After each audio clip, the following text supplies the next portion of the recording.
An impeccable driving record spanning 4 decades, a secure garage, and 0 claims history. None of that mattered when the renewal letter arrived demanding £18,000 to insure a standard Volkswagen Golf R. The alternative offered by the underwriter sat as a flat refusal to quote at all. The British car insurance market has entirely collapsed, and the industry blames inflation, part shortages, and global supply chains. The numbers prove they are hiding the real cause. Between 2021 and 2024, the Financial Conduct Authority and the Association of British Insurers recorded comprehensive premiums rocketing from a low of £430 to an average of £622, representing a 45% increase across the board. The Office for National Statistics measured the peak of this extortion at over 50%. You are paying for the fact that modern vehicles are no longer engineered to be repaired. They are designed to be consumed, written off, and replaced. A minor scuff on a front bump that cost £300 to paint 10 years ago now triggers a category write-off because the plastic shell hides thousands of pounds of fragile, uncalibrated radar equipment.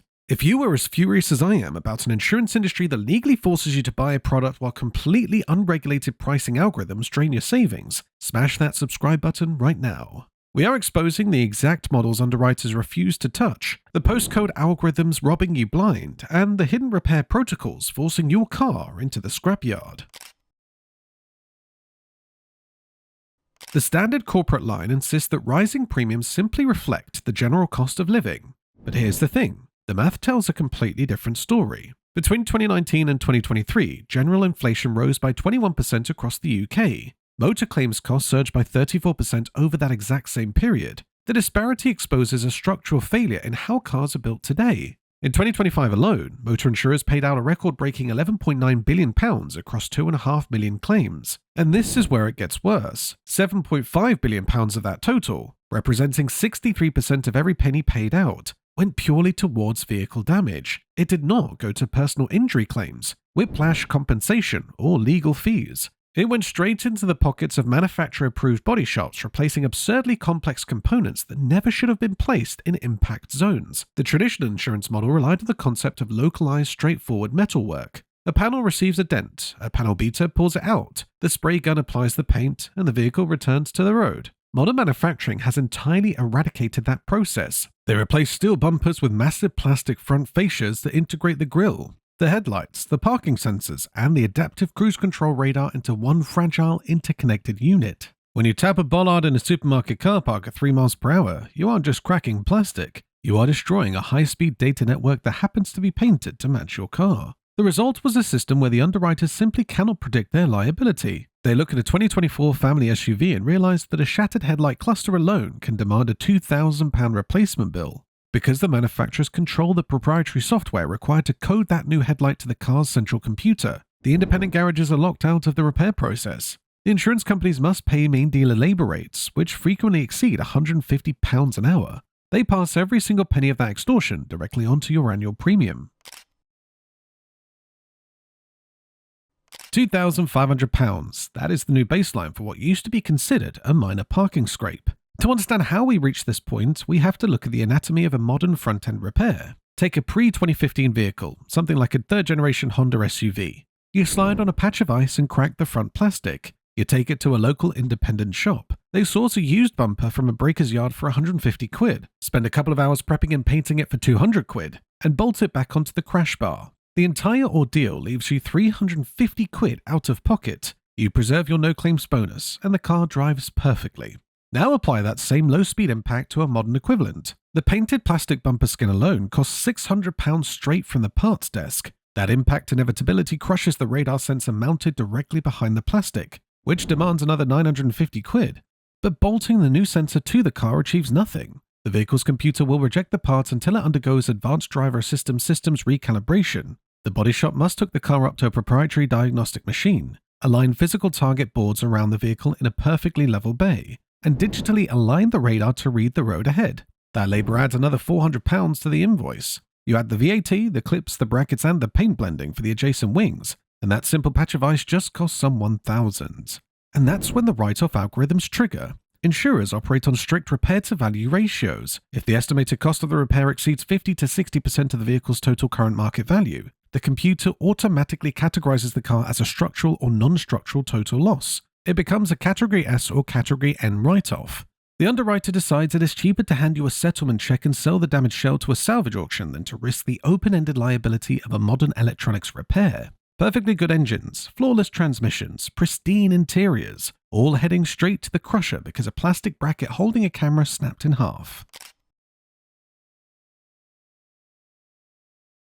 The industry relies on Thatcham research to dictate exactly how a crashed car must be returned to the road. Thatcham operates as the Motor Insurers Automotive Research Centre, and their guidelines carry the weight of law in the body shop world. Their insurance industry requirements protocols dictate that any repair involving ADAS sensors, or any repair affecting the geometry of the car, must undergo strict inspection, realignment, and calibration. They enforce this to ensure the car's emergency auto braking systems function perfectly post-crash. While safety matters, the financial execution of these rules heavily punishes the consumer. The windscreen replacement industry perfectly illustrates this trap. 10 years ago, a stone chip that turned into a crack meant calling a mobile fitter who would swap the glass on your driveway for somewhere between £250 and £400. Today, that piece of glass houses the forward-facing cameras that dictate your lane keep assist and your automatic emergency braking. The Thatcham protocols means a fitter cannot simply glue the glass in place and hand you the keys. The new camera must be statically calibrated. This demands specialized equipment, flat flooring, and specific lighting conditions that mobile vans struggle to provide. You're no longer buying a piece of glass. You're paying for a mobile optics laboratory to recalibrate the camera staring out of it, pushing the bill between £800 and £1,500. If your policy carries a high excess for glass, or if you try to pay out of pocket to protect your premium, the cost becomes financially ruinous. Which brings us to the part manufacturers absolutely refuse to discuss in their glossy showrooms: the electric vehicle battery trap. High-voltage battery packs account for up to 40% of an EV's total factory value.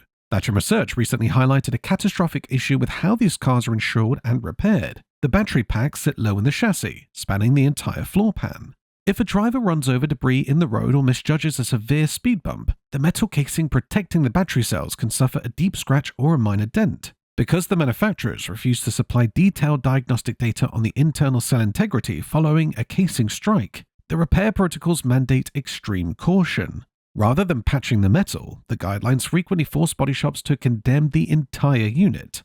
A minor casing scrape suddenly mandates an £8,000 to £10,000 full battery replacement. Insurers look at a 3-year-old electric vehicle worth £22,000, see a £10,000 battery bill attached to a scraped floor pan, and immediately write the car off. The premium for every other EV driver spikes to cover the absurd waste of scrapping a functional car over a scratched piece of aluminium. The actual vehicle you drive only dictates half of the extortion. The other half relies entirely on where you park it at night. Insurers use hyper-localized data mapping to set premiums, feeding billions of data points into algorithms that penalize drivers based purely on their neighbors' behavior. They calculate the local vehicle theft rates, the local cost of garage labor, the density of the traffic, and the statistical frequency of uninsured drivers in your immediate area. London, unsurprisingly, remains the most hostile environment for a motorist, carrying an average premium of £777 across all demographics. The West Midlands follows closely at £613, but the granular data from 2025 exposes the true severity of postcode pricing. Moving just 2 streets over can double your premium despite 40 years of clean driving history. The numbers prove the system acts as a geographic tax. Drivers in Tower Hamlets face an average premium of £1,460. Newham residents pay £1,438. Brent hits £1,351. Outside the capital, the pain continues. Birmingham averages £1,189, Luton sits at £1,176, and Manchester demands £1,175 just for the legal right to drive to work. Contrast those figures with rural areas. Drivers in the Scottish borders average just £902 for top-tier premiums. Residents of the Western Isles of Scotland sit at an incredibly low £390. The industry claims this perfectly reflects risk. I call it a broken model that punishes working people for living near economic centres. If a nurse in Birmingham drives a 10-year-old Toyota Yaris, she pays triple the insurance premium of a retired executive driving a brand new BMW in the Scottish Highlands. The algorithm ignores the individual and taxes the postcode, forcing thousands of safe drivers off the road simply because they cannot afford the geographic penalty.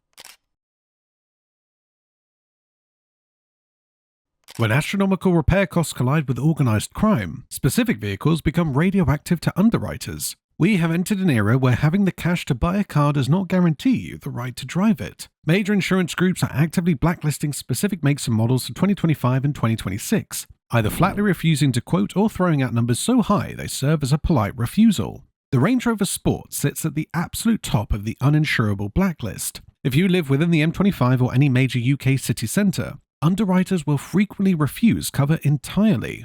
The theft rate makes the math impossible for any actuary to justify.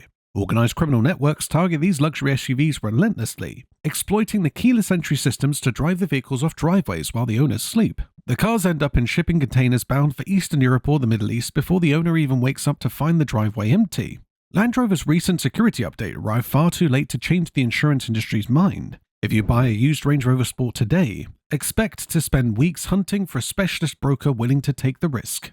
The Jaguar I-Pace presents a different kind of financial nightmare. Owners are reporting annual renewal premiums hitting £7,000. This is not driven purely by theft. The I-Pace suffers from extreme repair complexities and the electric vehicle battery trap we discussed earlier. But the real killer was the supply chain. Jaguar and Land Rover suffered historical parts shortages that permanently spooked underwriters. When an actuary knows that a minor front-end collision might require components that were previously stuck on prolonged back orders, they have to factor in the cost of providing a comparable courtesy car for months on end. That rental cost alone runs into the thousands, making the I-Pace a severe liability on their books.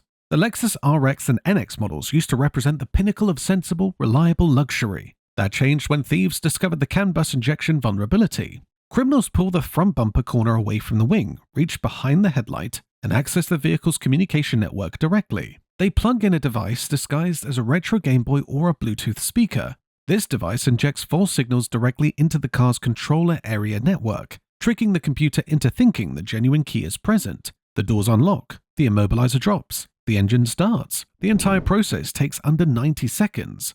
Because the physical security architecture of the car is compromised from the factory, insurers are demanding owners fit aftermarket ghost immobilizers or tracking systems. And even then, thieves will still rip your bumper apart in the middle of the night just to check. Take the modern Kia and Hyundai Rangers, specifically keyless models like the Niro or the Ioniq 5. You might have read about thieves in America hotwiring older Kias with USB cables. That is strictly an American crisis because their legislation lagged decades behind ours. By law, every single car sold in the UK and Europe since 1998 features an electronic engine immobilizer. It is physically impossible to steal a UK market Hyundai with a phone charger, but that does not mean they are safe. UK models are being aggressively targeted by sophisticated criminal gangs using relay attacks and Game Boy-style CAN emulators. They intercept the keyless entry signal, clone it in seconds, drive away without breaking a single window. The theft rate on these keyless Korean models has spiked so violently that major underwriters are actively dropping policies or refusing to renew them entirely. The entire system relies on you trading in your reliable older car for a modern, uninsurable nightmare. The manufacturers are building disposable iPads on wheels, and the insurers are making you pay for the privilege of writing them off. Your decision to keep that older car, to maintain that naturally aspirated engine and that manual handbrake, isn't about refusing to move with the times. It is about rejecting a future where you own nothing, rent everything, and remain dependent on corporations for basic transport. Every simple, repairable car kept running on British roads is a direct victory against an industry that views you purely as a subscription revenue stream. Before you sign any purchase agreement on a modern vehicle, run the registration plate through a comparison site. The quote will tell you everything you need to know about how badly engineered that car truly is. What renewal quote did they throw at you this year? Have you been hit by the postcode lottery or forced to sell a car because the insurance exceeded its value? Share your exact figures and your postcode area below. We are building the database the industry refuses to publish, and this community is writing the manual for automotive independence, one comment at a time.